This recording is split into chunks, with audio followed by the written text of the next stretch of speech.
Hola hermanos, buenas noches. Una vez más le quiero dar gracias a Dios por esta oportunidad que me brinda de poder compartir la palabra con ustedes. La semana pasada estuvimos viendo lo que es la oración y veíamos lo que es incorrecto y lo que es correcto en cuestiones de la oración, lo que el Señor requiere que se haga. Y bueno, también es el día de hoy, pues vamos a empezar a ver lo que es la oración del Padre Nuestro. Y bueno, pero antes de dar inicio, me gustaría que inclináramos nuestra cabeza y oráramos. Vamos a orar, hermanos. Señor, en esta noche, Señor, una vez más estamos agradecidos contigo, Padre, porque nos da la oportunidad, Señor, de poder aprender más de tu palabra, Señor, de poder aprender, Señor, de que lo que tú quieres que nosotros hagamos en nuestras vidas, Señor. Gracias por estos momentos, Señor, porque nos da la oportunidad, Señor, también de poder estar reunidos en tu nombre, Señor, para aprender y alabarte, Señor, y glorificarte, Señor, porque solamente tú eres digno de ello. Y así mismo, Señor, en esta noche, Señor, yo te doy gracias por la vida de mis hermanos, Señor, quienes han dispuesto también pues estar con nosotros. Y también, Padre, yo te pido y te ruego en tu bendito nombre, Señor, que pues tú nos abras el entendimiento, Señor, nos des la sabiduría para poder aprender más de tu palabra. Y gracias, Señor, porque has sido bondadoso, Señor, tu misericordia es grande, tu misericordia es para siempre, Señor. Y gracias por las bendiciones que hemos recibido durante todos estos días, Señor. En el bendito nombre de nuestro Señor Jesucristo te damos las gracias. Amén. Bueno, hermanos, vamos a abrir nuestras Biblias. Ya recuerden que estamos viendo el Sermón del Monte. Sermón del Monte, y vamos a proseguir de Mateo 6, capítulo 6 del 9 al 15. Es el Evangelio de Mateo, capítulo 6, versículos del 9 al 15. Y vamos a leerlo, hermanos, para que podamos poder entrar a ver lo que es el Padre Nuestro. Dice la palabra del Señor así: vosotros pues oréis así: Padre nuestro que estás en los cielos, santificado sea tu nombre, venga tu reino, hágase tu voluntad como en el cielo, así también en la tierra. El pan nuestro de cada día, dánoslo hoy, y perdónanos nuestras deudas, como también nosotros perdonamos a nuestros deudores. Y no nos metas en tentación, mas líbranos del mal, porque tuyo es el reino, y el poder, y la gloria, por los siglos de los siglos. Amén. Porque si perdonáis a los hombres sus ofensas, os perdonará también a vosotros vuestro Padre Celestial. Mas si no perdonáis a los hombres sus ofensas, tampoco vuestro Padre os perdonará nuestras ofensas. Bueno, hermanos,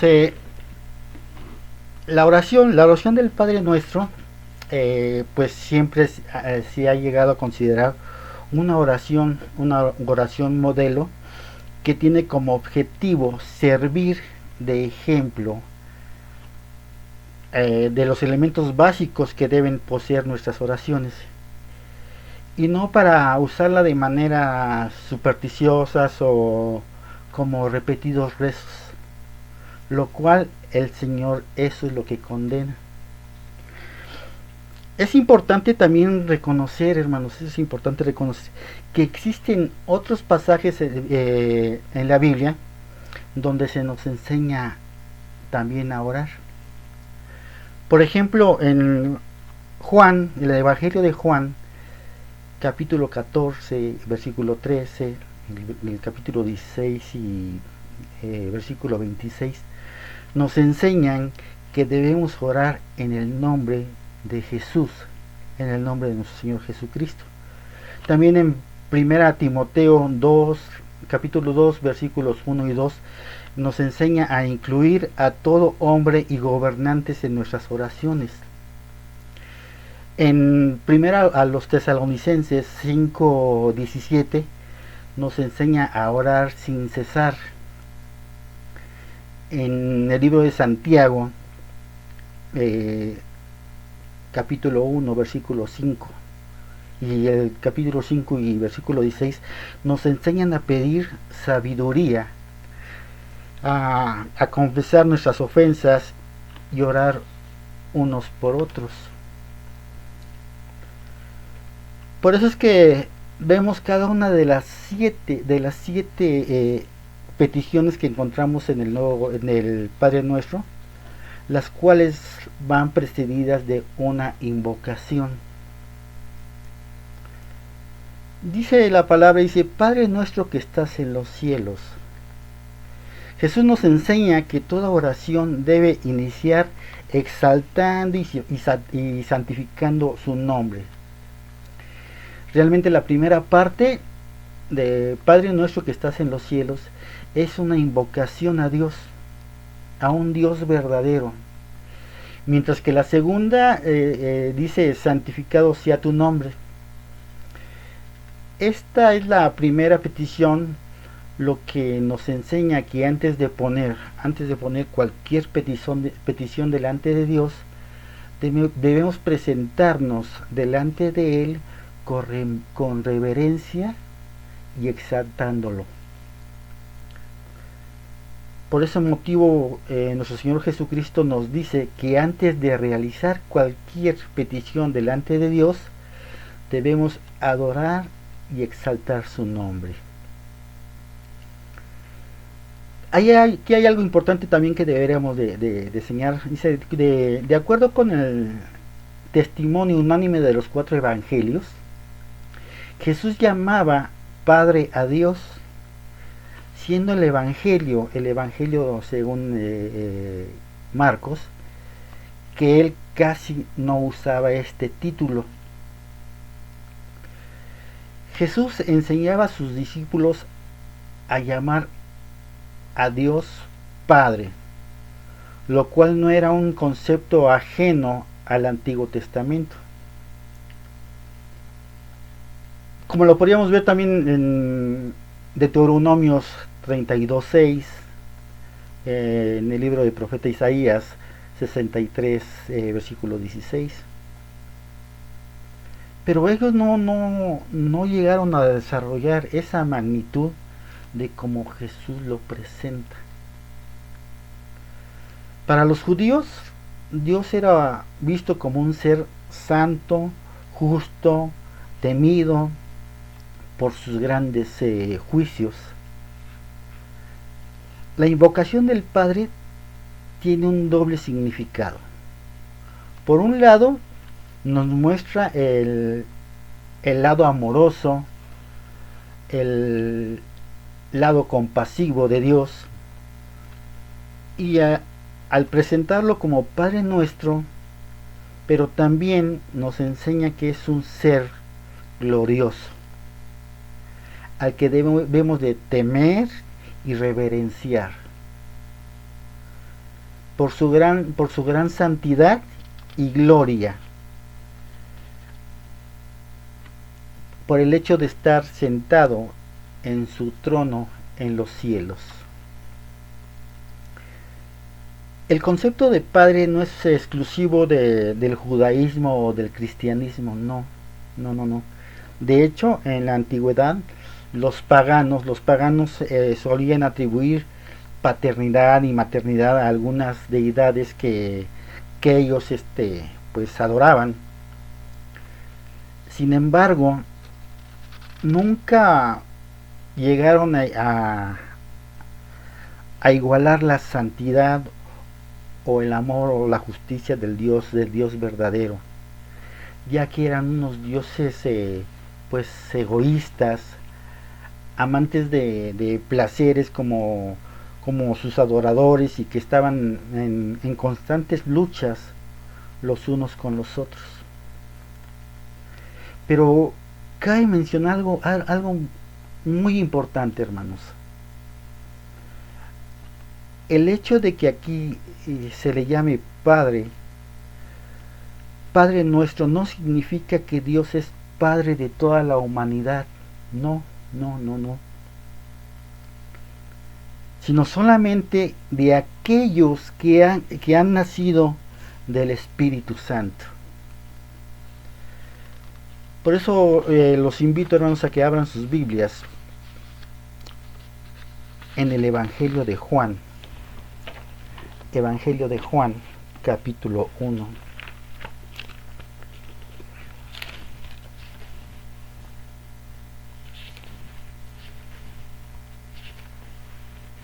Capítulo 1, versículos 12 y 13.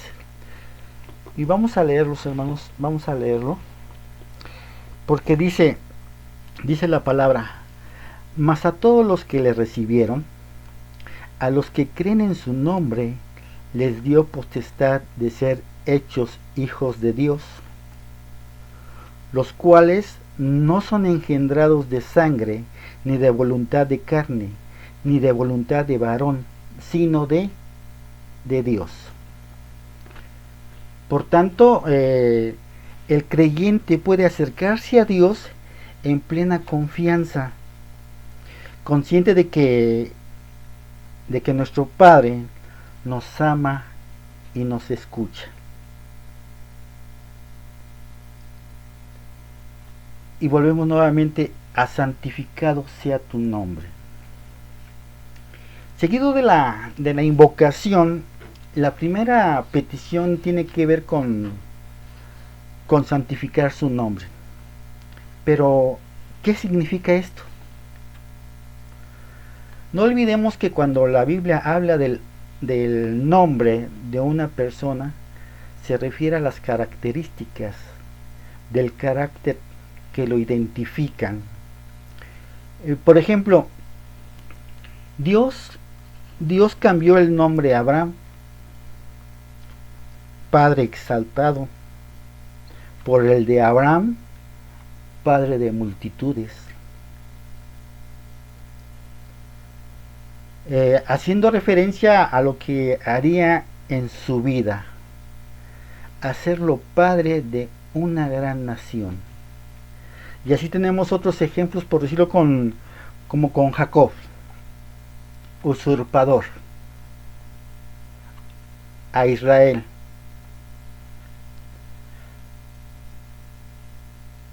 el que lucha con Dios y los hombres y vence.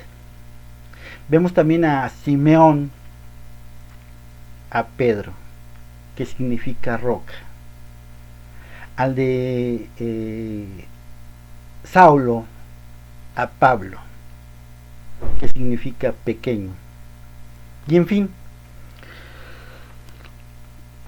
por lo tal, cuando Jesús dice: santificado sea tu nombre, lo que realmente quiere decir es: santificado sea la persona de Dios, sea la persona de Dios. La palabra santidad significa ser separados de. Por tanto, al impedir que su nombre sea santificado, lo que pedimos es que su nombre sea tratado y reconocido de manera diferente a los otros dioses de la tierra. Para los judíos, el nombre de Dios era tan reverenciado que muchas veces ni siquiera se atrevían a mencionarlo. De igual forma, porque había un mandamiento que prohibía tomar en vano el nombre de Dios. Éxodo 27 dice: no tomarás el nombre de Jehová tu Dios en vano, porque no dará por inocente Jehová al que tomares su nombre en vano. Por lo tanto, si bien es cierto que Dios es nuestro Padre y tenemos la confianza de acercarnos a Él, también debemos guardar un temor reverente a su presencia, ya que Él es un Dios majestuoso en santidad. Y también nosotros santificamos su nombre cuando testificamos con nuestra conducta, con nuestra vida delante de los hombres. Para que su nombre sea santificado, nuestro testimonio tiene que ser tal que Dios tiene que ser glorificado cuando los hombres vean la obra que Él ha realizado en nuestras vidas. La verdadera adoración y exaltación de su nombre está en nuestras vidas, ya que nosotros somos los que damos testimonio de Él y damos sus cartas como leídas. Dice 2 Corintios capítulo 3, versículos 2 y 3.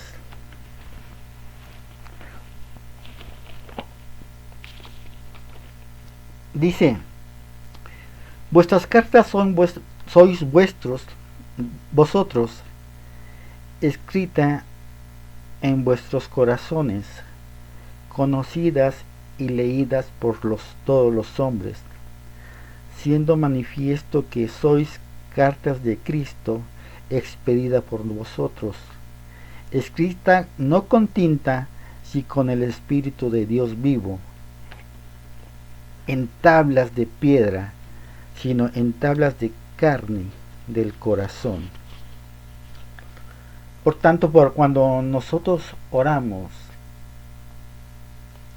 santificado sea tu nombre, no solo debemos esperar que su nombre sea exaltado entre las naciones, sino que también debemos pedirle a Dios la sabiduría y la capacidad de vivir rectamente en este mundo de pecado, a tal punto de que su nombre no sea blasfemado por nuestra causa. Vamos a buscar en nuestras Biblias nuevamente, hermanos, Efesios 4:1.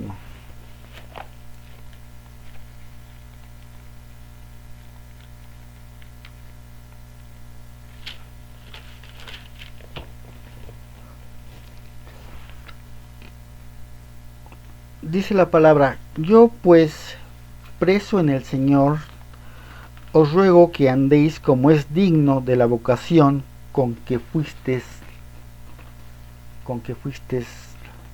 llamados.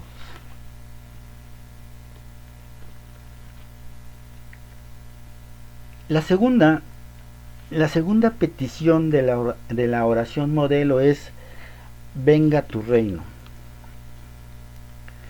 En los evangelios, las palabras el reino de Dios y el reino de los cielos se usan indistintamente, y se refiere al gobierno soberano y glorioso y poderoso de nuestro Señor. El concepto del reino de Dios no es exclusivo del Nuevo Testamento. De hecho, en el libro del profeta Daniel se hace mención de un reino eterno que se establecerá en esta tierra, y el profeta Isaías también nos da más detalles en cuanto a dicho reino mesiánico. Por lo tanto, cuando los judíos para ellos no era un tema nuevo, al contrario, ellos vivían esperando el establecimiento del reino de Dios en esta tierra. Por ejemplo, José de Arimatea, un miembro del Sanedrín, la Biblia declara que él esperaba el reino de los cielos. Y esto lo podemos ver en el Evangelio de Marcos, capítulo 15, versículo 43. que dice: José de Arimatea, miembro noble del concilio, que también esperaba el reino de Dios, vino y entró osadamente a Pilato y pidió el cuerpo de Jesús. También podemos ver la persona o el malhechor que pues está moribundo, que fue clavado a la par juntamente con nuestro Señor Jesucristo en la cruz. Él le suplicó que se acordara de él cuando viniera en su reino. Lucas 23:42.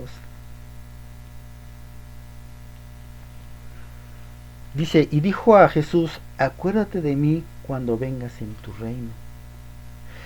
También Jesús, nuestro Señor Jesucristo, enseñaba acerca del reino de Dios. Mateo 3:2 dice: y diciendo: arrepentíos, porque el reino de los cielos se ha acercado. También podemos ver que sus parábolas trataban acerca del reino de Dios. También en las cartas del Nuevo Testamento los apóstoles hablaron acerca del reino de Dios. Pero también la palabra de Dios habla del reino de su Hijo amado. Vamos a leer Colosenses 1:13, perdón. Colosenses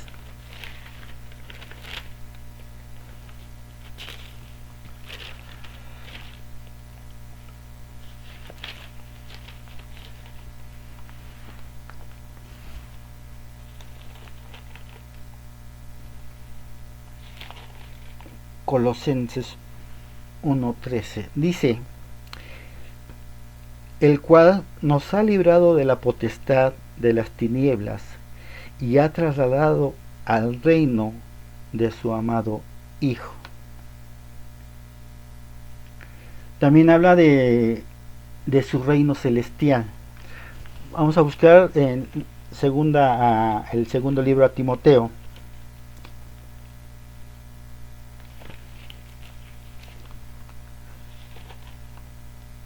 capítulo 4, versículo 18.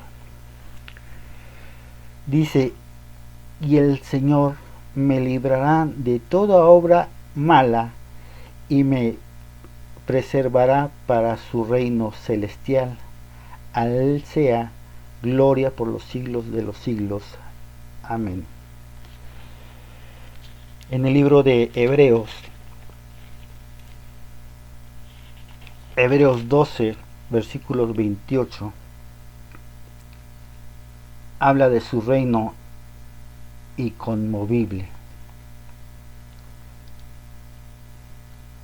Dice Hebreos 12,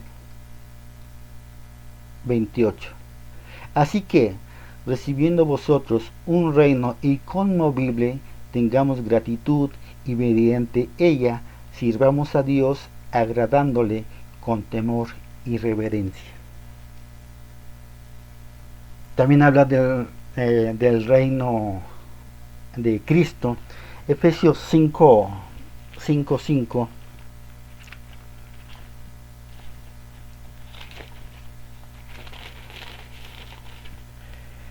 dice: porque sabéis esto, que ningún fornicario o inmundo o avaro que es idólatra tiene herencia en el reino de Cristo y de Dios. También podemos ver en el segundo libro de Pedro,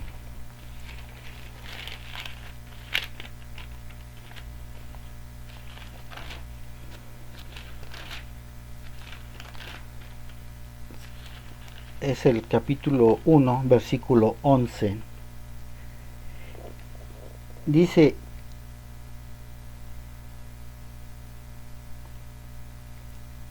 porque de esta manera os será otorgada amplia y generosa entrada en el reino eterno de nuestro Señor y Salvador Jesucristo. Y muchos confunden el reino de Dios con la iglesia. Sin embargo, son dos conceptos diferentes, aunque la iglesia tiene parte en este reino glorioso. Muchos creen que este reino comenzó cuando la profecía de Joel del derramamiento del Espíritu Santo se hizo realidad en el día del Pentecostés, Joel 12, 28 y 29 y Hechos 2 del 1 al 13. Pero también vemos que la palabra griega que aquí se traduce como reino es basileia. Involucra tres aspectos importantes: el territorio sobre el cual el rey reina, la dignidad real y su majestad y gloria. Ese es el ejercicio de su poder soberano y su reino efectivo. Por tanto, debemos decir que la petición de venga tu reino se orienta más a la tercera, ya que si bien es cierto, su reino está entre los creyentes. No ha llegado a la consumación completa, la cual iniciará cuando nuestro Señor Jesucristo venga en gloria en su segunda venida y establezca su reino por 1000 años. Así es, cuando el Señor Jesucristo venga en gloria en su segunda venida. En nuestras peticiones nunca debe faltar aquella que exprese nuestro anhelo porque Dios establezca su reino entre nosotros. Por eso el Señor en el libro de Apocalipsis, en su último capítulo, alienta a todos los cristianos a mantenerse santos y preparados, esperando ardientemente su segunda venida. Vamos a leer Apocalipsis capítulo 22.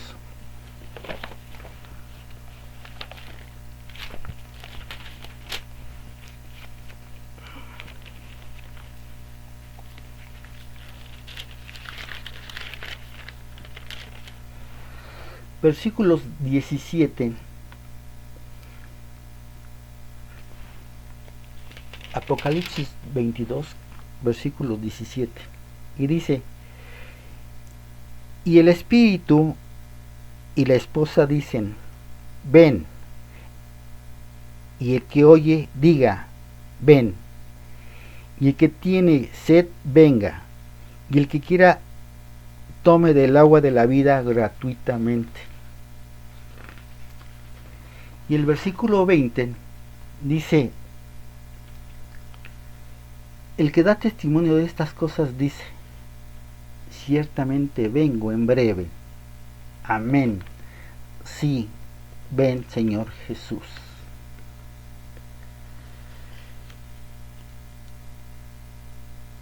Hágase tu voluntad. Llegamos aquí a la tercera petición: hágase tu voluntad como en el cielo, así también en la tierra. Si observamos las primeras tres peticiones, están relacionadas con los intereses de Dios, y por otro lado las tres en sí forman un solo anhelo: establecer de forma absoluta el reino glorioso de Dios. La petición involucra a que sea la voluntad de Dios y no la nuestra propia. la que se cumpla tal y como Jesús nos enseñó cuando en Getsemaní se sometió a la voluntad de Dios y no a la suya propia. Dice el Evangelio de Lucas capítulo 22 versículo 42: Padre, si quieres, pasa de mí esta copa, pero no se haga mi voluntad, sino la tuya. Definitivamente esta petición es tan sencilla, es una de las cuales los cristianos es en donde más fallamos. Es donde más fallamos. Usualmente amamos hacer las cosas a nuestra manera, como nosotros queramos. Pero por eso debemos orar: hágase tu voluntad. Y también por eso la Biblia nos exhorta a que la conozcamos. Efesios 4:17 dice: por tanto, no seáis insensatos, sino entendidos, lo cual sea la voluntad del Señor. Lo cual implica una completa transformación en nuestra mente. Por eso lo vemos en Romanos 12:2, que dice que la palabra dice: no os conforméis a este siglo, sino transformaos por medio de la renovación de vuestro entendimiento, para que comprobéis cuál sea la buena voluntad de Dios, agradable y perfecta. También vemos que su eterna voluntad para nuestras vidas es nuestra vida en santificación. Vamos a buscar primero el libro a los Tesalonicenses.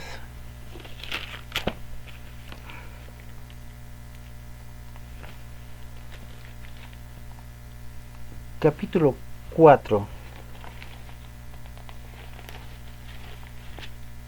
versículo 3. Dice: pues la voluntad de Dios es vuestra santificación, que os apartéis de fornicación. ¿Sí? Si bien es cierto, todas estas cosas son dichas por Pablo y que son verdaderas en cuanto a la voluntad de Dios para nuestras vidas, más que nada. También esta petición tiene un trasfondo escatológico que mira al establecimiento de su reino en esta tierra. Hermanos, yo los invito para que la próxima semana podamos seguir estudiando la palabra de Dios, y vamos a